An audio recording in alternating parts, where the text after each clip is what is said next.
is Nisha, and our event today is on what is the best cause X that effective altruists can now pursue.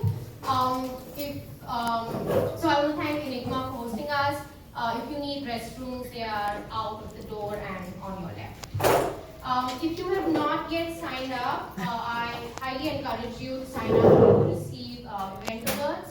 So you can either sign up on Facebook or on meetup.com. We already have our next event posted, so it's going to be next Monday, where Danny Pressler, who's a grad student at Columbia, is going to talk about how many people will climate change kill. It's not over here. It's I think in downtown Manhattan. So look it up if you're interested. If you are new to effective altruism, we're very excited to have you here. And let me give you a really short introduction. So effective altruism is about answering one simple question: how can we use our resources to help others the most? And rather than just doing what feels right, we use evidence and careful analysis to find the best causes to work on. If you have more questions, you can ask me, or you can ask any of the other ENYC co-organizers, of which Garrison, Mimi, and Jacob are here. Maybe Chris and Aruchi will turn out a little later. How about Garrison's cat? That's a very deep cut. I don't know. Okay, and if you have even more questions, the best source we can think of is this Introduction to Effective Altruism, written by one of the co-founders. This book is free, except that we need your email address to just send a follow-up survey a month later. So it's a great introduction. I encourage you to pick up one of the books which are kept in the front. Okay, so moving on to today's talk, we're going to talk about finding cause X. So when effective altruists think of what causes we should work on, they typically use three metrics. One is it should be great in scale, so it affects many people's lives by a great amount. It should be highly neglected, so there are few other people working on addressing the problem. And highly solvable, so additional resources will do a great deal to address it. And our best guesses till now have been fighting extreme poverty, reducing animal suffering, and improving the long-term future. But it's unlikely that we have found all the causes that we can work on. And so cause X is a cause that's one of the most important moral problems of our time, but we haven't clearly conceptualized yet. By its very nature, it's likely to be something that today seems implausible or silly, but will seem obvious in the future. And you can think of both animal suffering and thinking about existential risks as it could possibly be silly 100 years ago. So this characteristic of cause X that may seem implausible at first makes searching for cause X a difficult challenge. So today we have 4 speakers, and each of them will present a cause X. They can speak for a maximum time of 10 minutes. Jacob was supposed to be our timekeeper, but he is not anymore, and Mimi is going to do the timekeeping instead. So she will raise her hand up when there are 5 minutes left, and then have a fist symbol when there are 9 minutes left, and then stand up when you're left. Okay. There are no questions during the talk.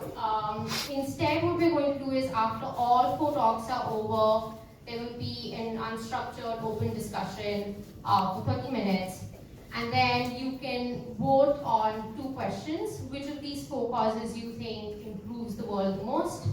And which of these 4 is the most weird/fun? And voting will be through approval voting, so you can have more than 1 vote per person. Oh, and after this we will have socializing and snacks as always. Okay, so our first talk is by James. Woo!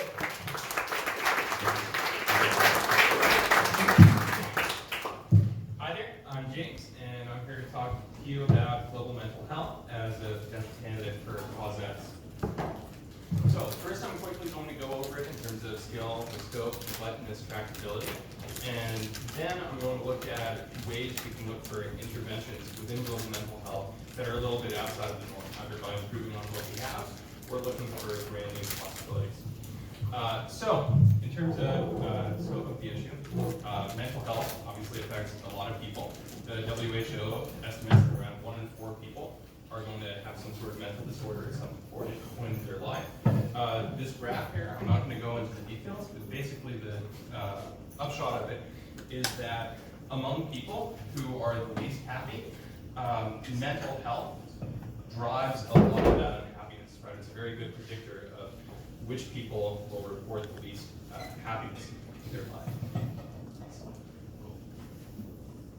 Yep, it also accounts for around 7% of the global DALI burden, right? How many disability-adjusted life years are lost to ill health or early death. Now, usually with mental health treatments, in the past, we've been looking at mental health treatments typically in the context of richer countries with more resources. But in poorer regions, access to good mental health treatments can be pretty bad, right? So this ties into one heuristic for finding cause X that's typically discussed, which is that you should look for cause areas that expand the moral circle of concern, right? So in this case, we're looking at people who are maybe living in different countries than us, who might be of different backgrounds than us. In terms of neglectedness, mental health is very neglected globally, both in terms of the amount of government funding that goes into programs aiming to improve mental health, and then also in terms of private philanthropy, relative to the amount of philanthropy that's designated for improving physical health. And then in terms of tractability, this is where we run into issues. So unfortunately, it looks like within the dominant paradigm of mental health treatment currently, which is essentially face-to-face, one-to-one interaction between patients and care providers, that sort of care just isn't that cost-effective relative to other things that affect altruists care about, like malarial nets or direct cash transfers, just looking at some near-term stuff. So, let's say we want to improve the cost-effectiveness of these interventions. So the first thing we can look at is the existing types of help available and try to see in what ways can we either make them more effective or cheaper. And to do that, there's a couple ideas you can look at.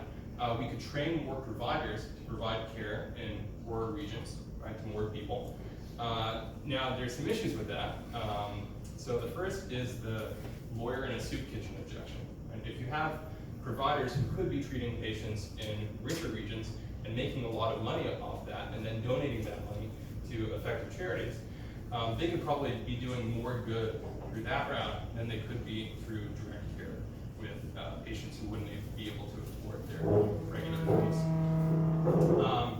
Then even if you're training locals to provide care that they wouldn't otherwise be able to provide, still you run into the basic issue that there's an upper limit to how many patients a single provider can treat using these one-to-one in-person interactions. So even then, I think you're not going to get these interventions with the sort of cost effectiveness that we look at in other cause areas. Even if telehealth just refers to, like instead of in-person reactions, using video chat technology or something like that, but you still have the limit of one provider treating one patient at a time. Then you can look at improving medication access, right? And this is something where we also run into problems. So a lot of drugs used in psychiatry are very expensive, and then even if you lower the price or use generics, there's issues with infrastructure for medication distribution in a lot of poor regions. And a lot of these drugs require regular dosages and also sometimes close monitoring of how the patient's responding to the dose. That might just not be possible for a lot of people right now. Then we can look at research that improves the effectiveness of these interventions, right? Can we improve the quality of therapy or improve the quality of medications?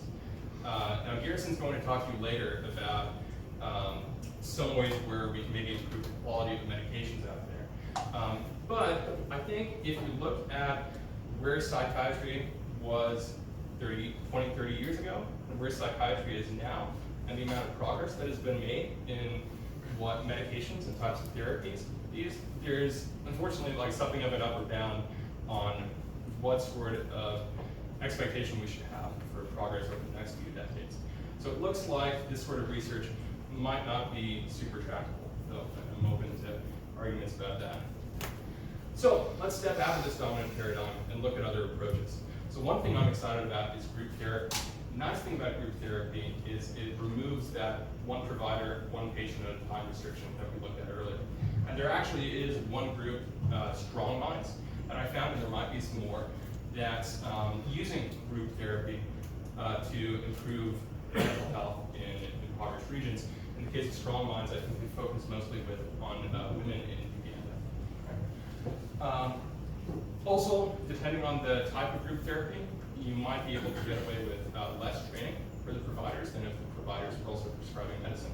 So personnel costs in terms of training would be a little less.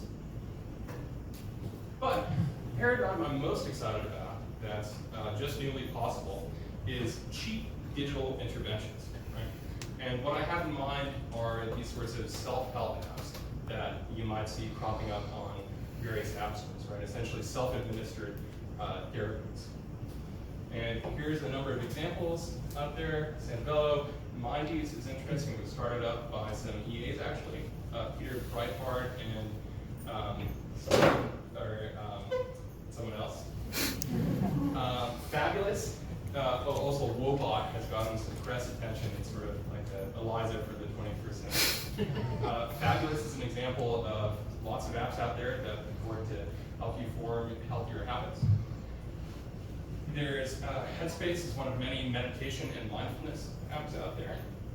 Shine is something I'm pretty excited about, their model. They send out positive text messages to people every day with a link to some idea related to self-care. And the thing is, SMS is very widely available in impoverished countries and very widely used there. And so I think this sort of technique might be able to reach a lot of people that would be tough to reach otherwise. Now, with all of these interventions, I don't mean to claim that they're going to be as effective as well-administered in-person therapy and medicine. And there's going to be many patients for whom this will make maybe just marginal difference, right? But the nice thing about these interventions is they're so easily scalable. When you build an app, other than server costs and making sure that you code your app to be able to have lots of users interacting with it at any given time, it's not that much harder to treat 2 million patients as it is to treat 200 patients.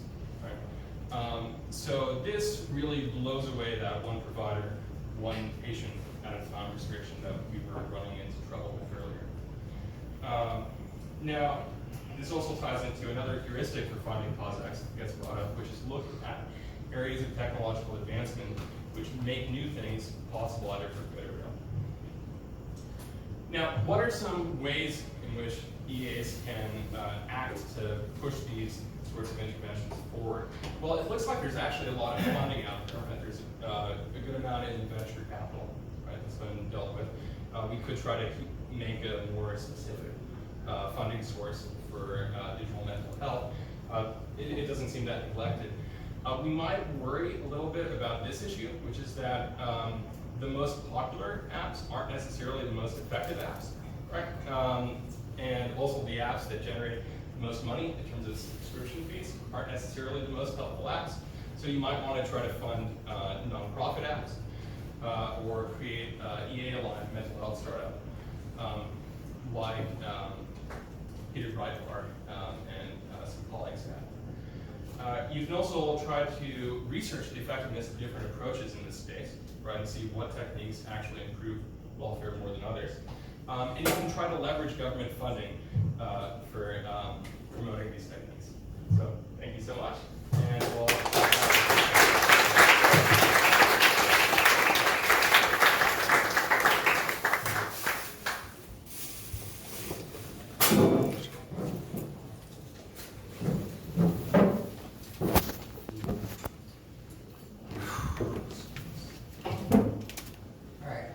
So I'm going to try to argue that cause creating quantum branches. So quantum mechanics is weird. That is something that's cliche, but it's worth reminding ourselves.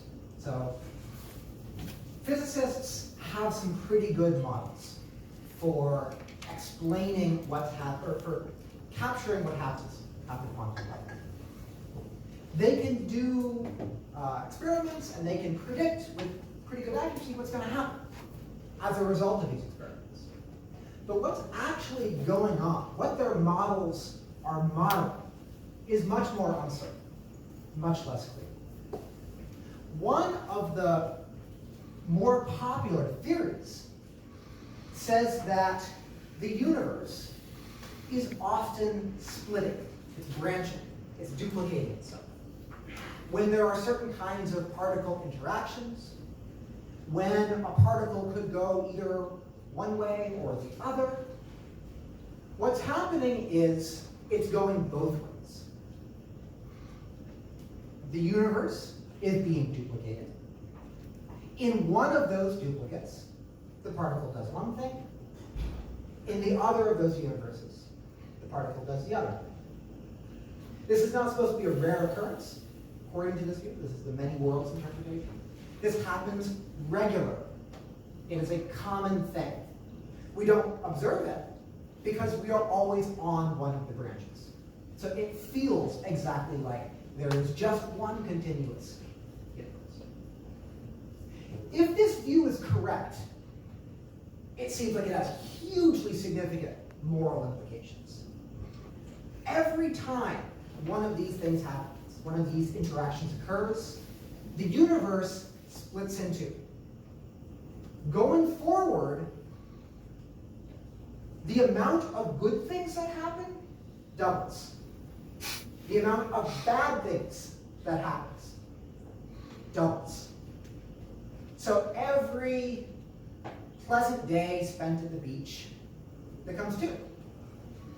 Every scoop of ice cream enjoyed becomes two. Every pig in every gestation crate on every factory farm becomes two. This is hugely significant, if true. Now, I'm an optimist.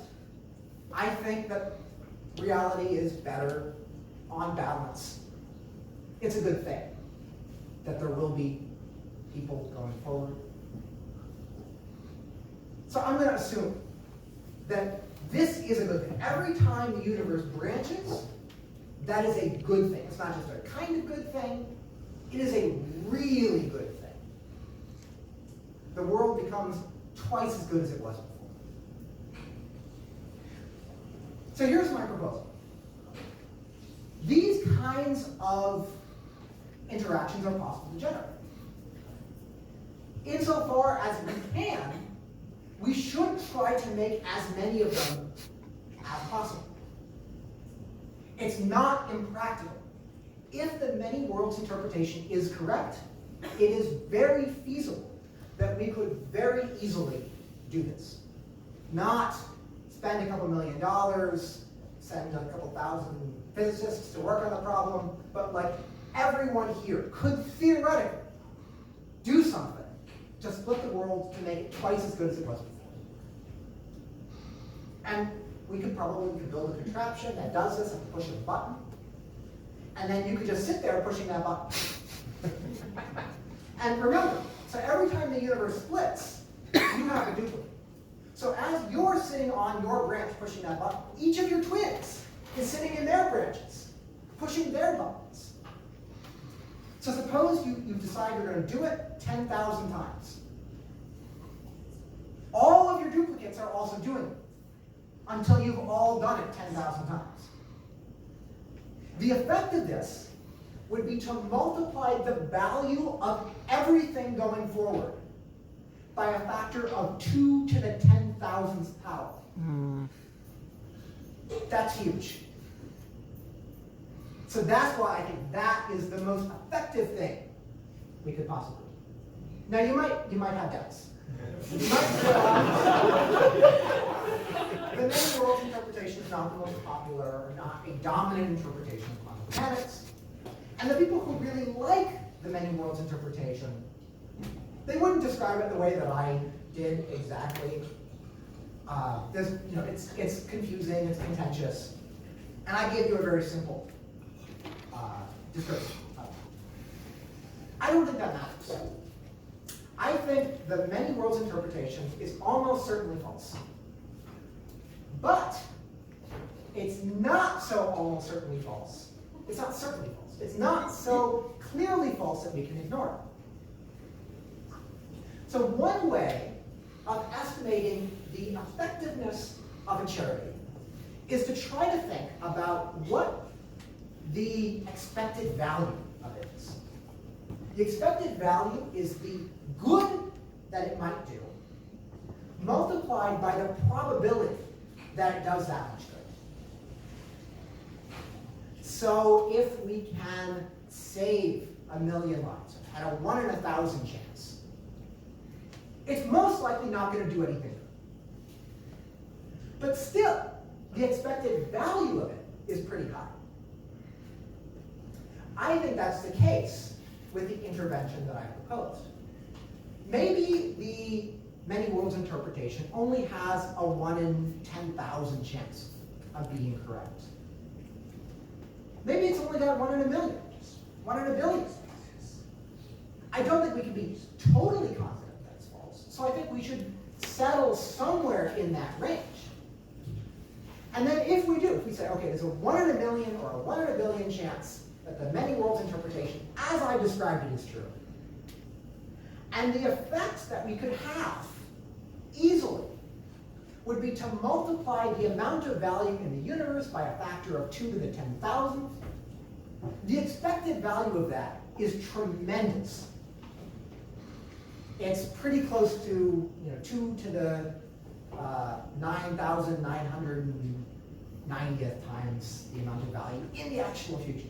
That's what you should expect to happen, the expected value. So I think it is very clearly the most effective thing anyone has ever proposed. More effective than anything anyone has seriously proposed. There might be some things that are not seriously proposed that are more effective. It is super effective. So maybe you're not an optimist like I am. Maybe you think the universe is not actually that good. Maybe you think the amount of suffering is so high that you shouldn't double it. Still, I think there's a cause area. Because we could maybe prevent some of these things. Or it's theoretically possible we might even be able to fuse some of these branches back together so that there aren't duplicates that are suffering all of that. And I think that I'm an optimist, so I think we should go about trying to create more quantum branches. But even if you're not, unless you're totally 100% certain that the many worlds interpretation is false, you should go for one of those two options.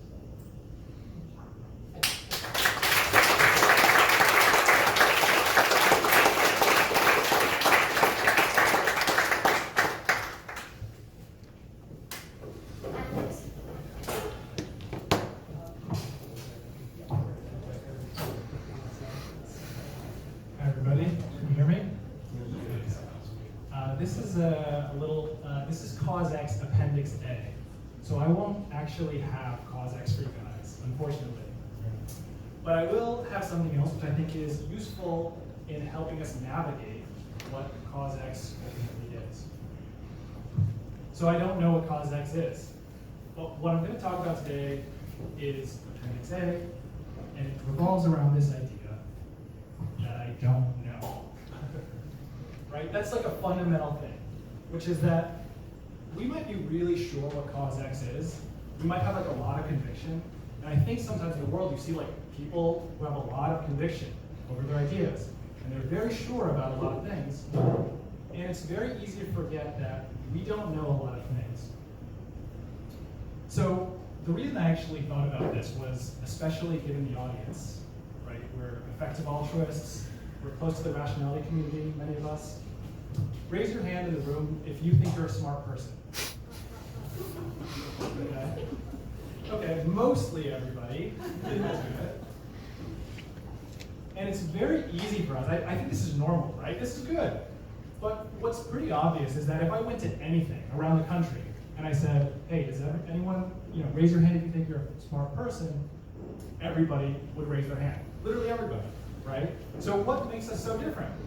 That's a good question. We all kind of recognize that we know a lot of things. We're smart people. We build models of the world, internal models, representations of things we think are going to happen. We build these predictive models. And it helps us understand the world. It helps us navigate.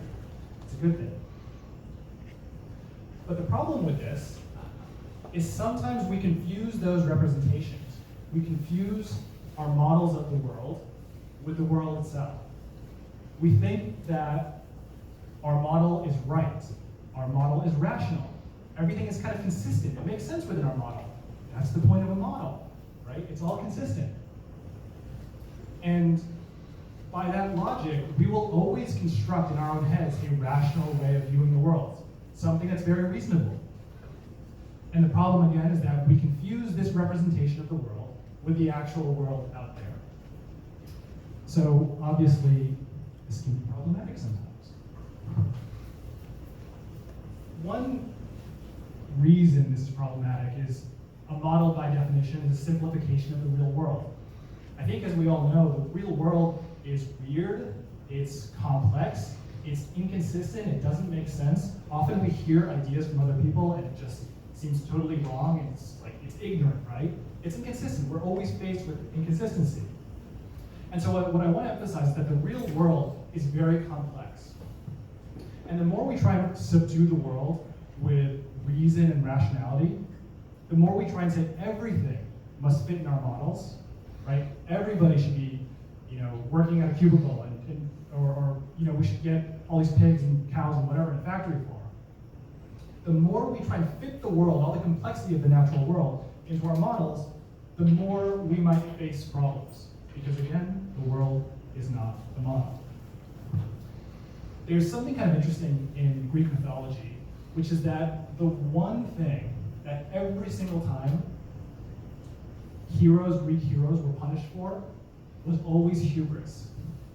So if you look at Oedipus, or Icarus, or Tantalus, or Narcissus, every single time it's about heroes who believed they knew things, they could control things, and that they were better than the gods. And what I want to emphasize is that's probably not so different from what we experience today.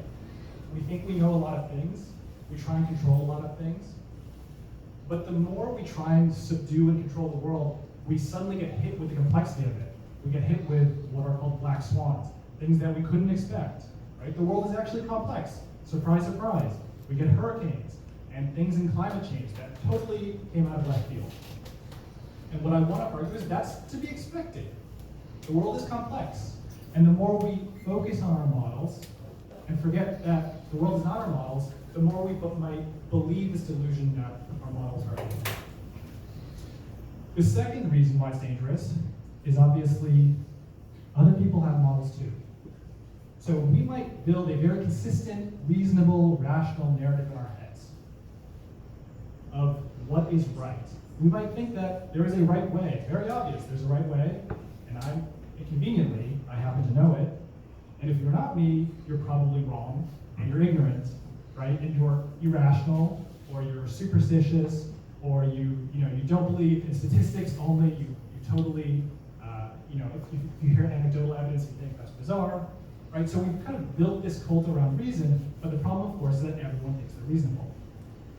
And when everyone thinks they're reasonable and everyone thinks they're right, that there's one way of viewing things, we conflict. Our realities inevitably conflict. And we learn that our way is not the only way to view things.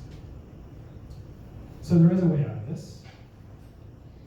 It's by acknowledging that there are many things we don't know. There's a whole reality out there where things will be inconsistent, irrational, completely nonsensical, and we should kind of accept that, right? So what I argue is that some of our greatest ideas, like if we think something like 2 + 2 = 5, is completely irrational, bizarre. Well, I would argue that that's probably where things like E equals MC squared came out. Just really irrational things that came out of left field, and someone said, well, maybe our current model's not totally right. Maybe the universe doesn't revolve around the Earth. And I think it's because people question things. They left their current model of the world and explored different models of the world. What this also tells us is that there are going to be many things out there that don't make sense.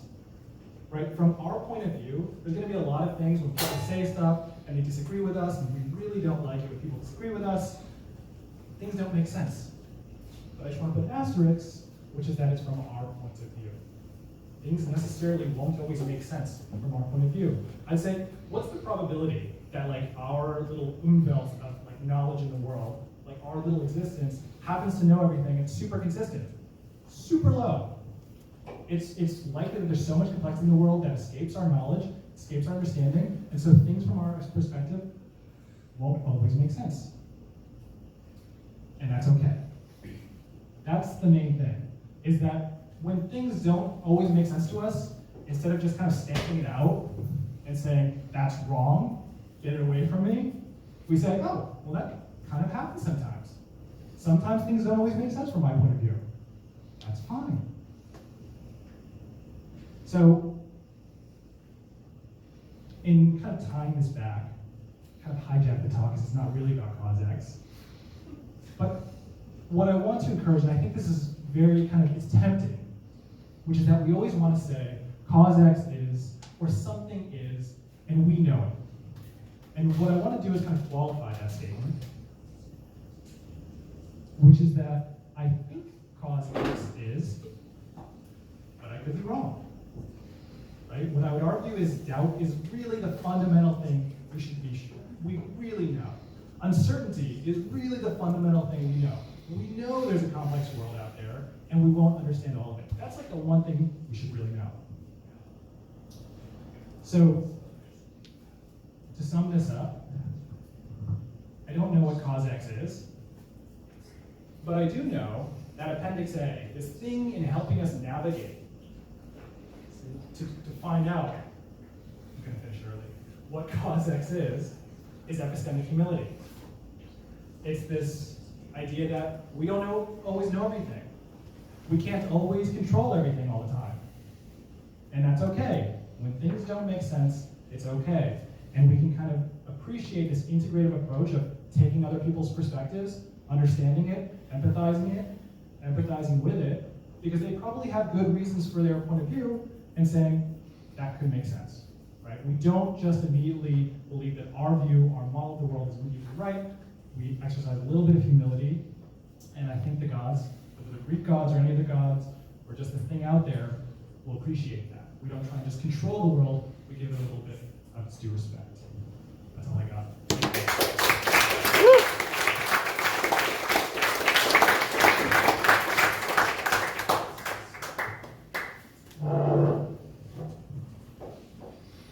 All right. Cool. So my name is Garrison Lovely. I'm going to be piggybacking a lot off the mental health presentation, so thank you for that.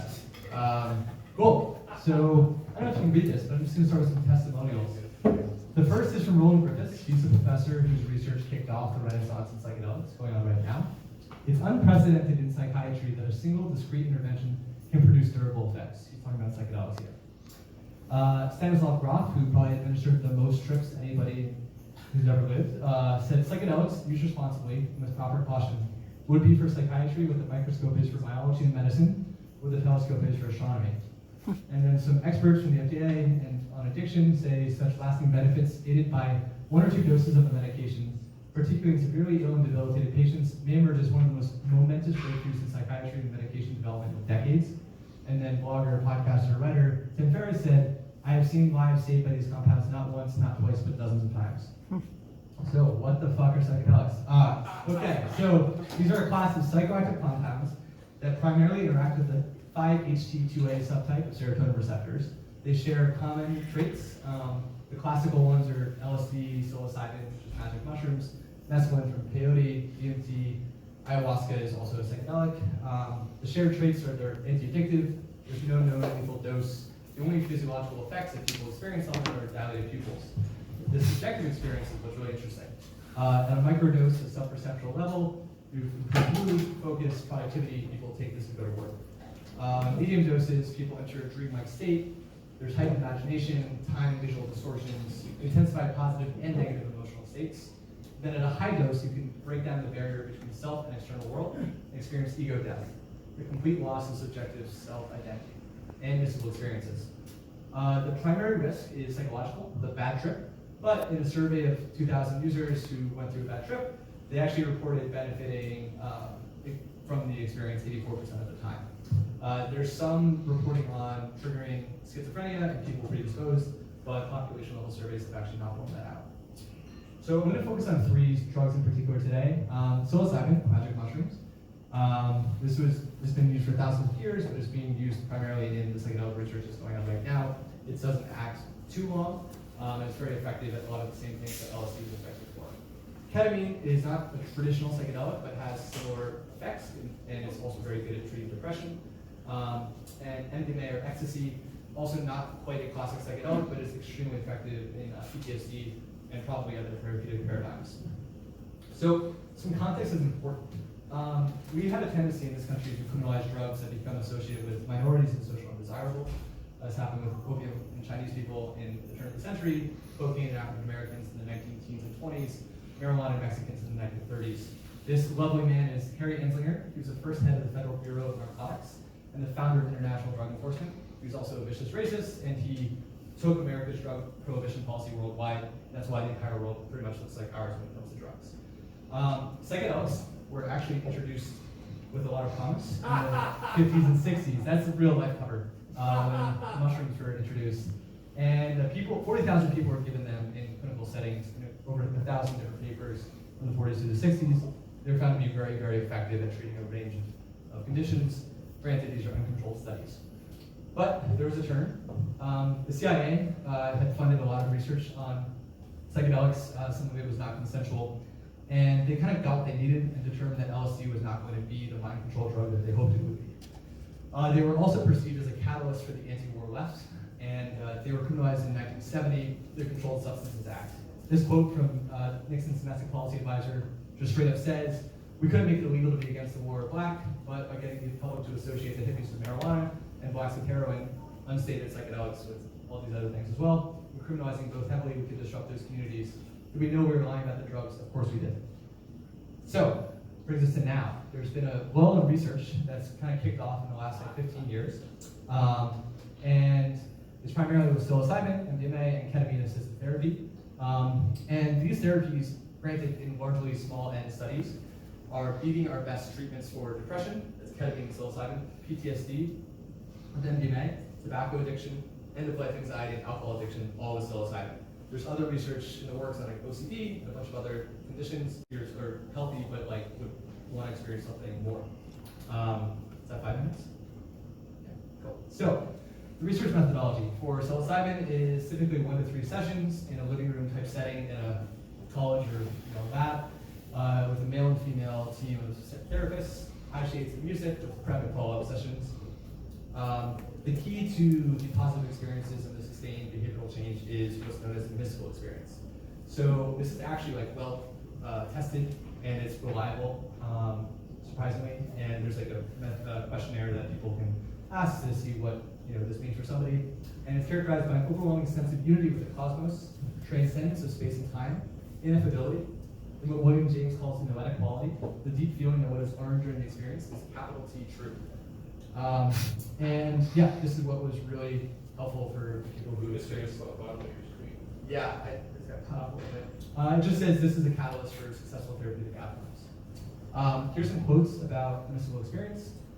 Rich joy and awe, my body melting and becoming one with the universe, felt both painless and profound. Feeling complete as a person and physically a part of all things. The sense that all is one, that I experience the essence of the universe, and the knowledge that God asks nothing of us except to receive love. Freedom from every conceivable thing, including time, space, relationship, self, etc.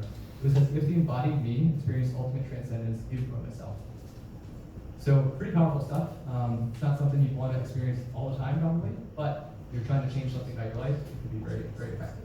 So scale, effectiveness, and tractability. Thankfully, this was already covered, but hundreds of millions of people suffer from depression, anxiety, alcohol use disorder, drug use disorder around the world. So probably low numbers, honestly. This is comparable to global poverty and health issues. And the World Happiness Report authors, as we saw here, found that mental health is like the leading cause of misery among people. Neglectedness. It's estimated that no more than $100 million is spent annually on psychedelic research. This is like chump change compared to other global health and mental health spending. I don't know of any evidence of spending on psychedelic research in developing countries. And as was mentioned earlier, very little is spent on mental health in general in developing countries. In the United States, we spend $200 billion a year, but our suicide rate is at a 50-year high, and 70,000 people died of drug overdoses 2 years ago. And their best treatments just don't work very well. So there's actually a model out there for cost effectiveness that looked at a campaign to make MDMA and psilocybin available in California for therapy. And they found a range of $26,000 to $93,000 per dollar averted, based on the assumptions they made, with a best guess of around $500.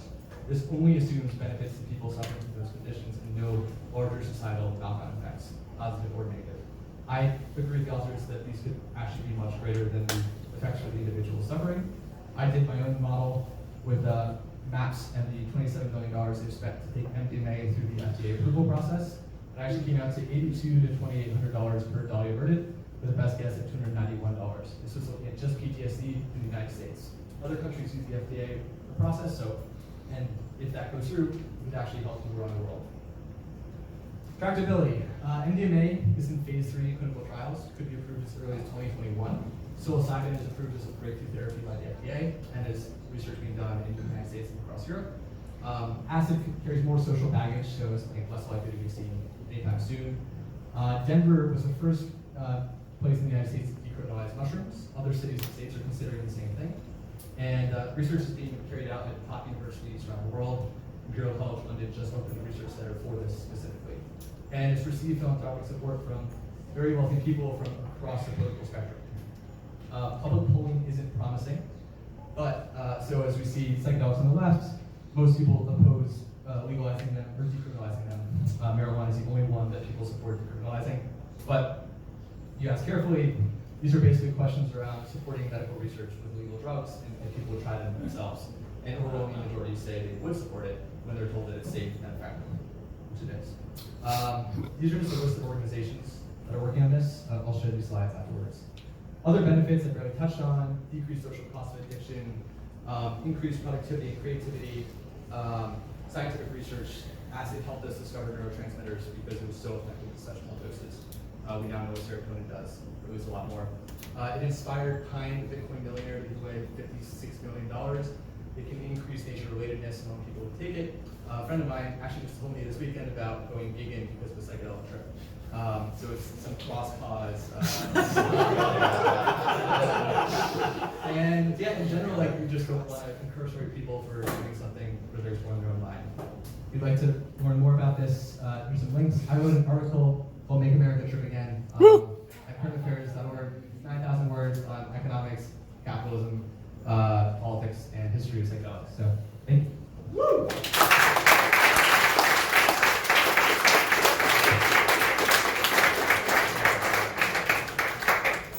Lisa, thanks to all the speakers, especially for staying on time.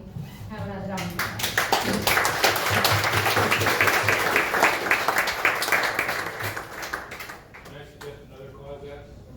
No.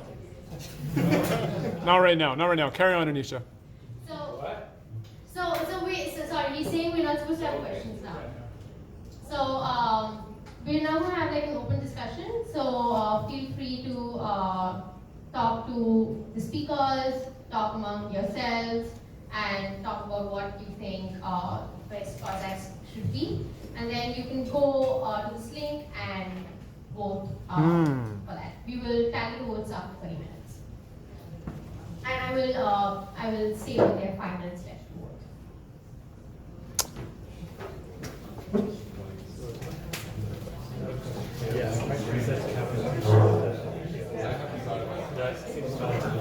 Yeah.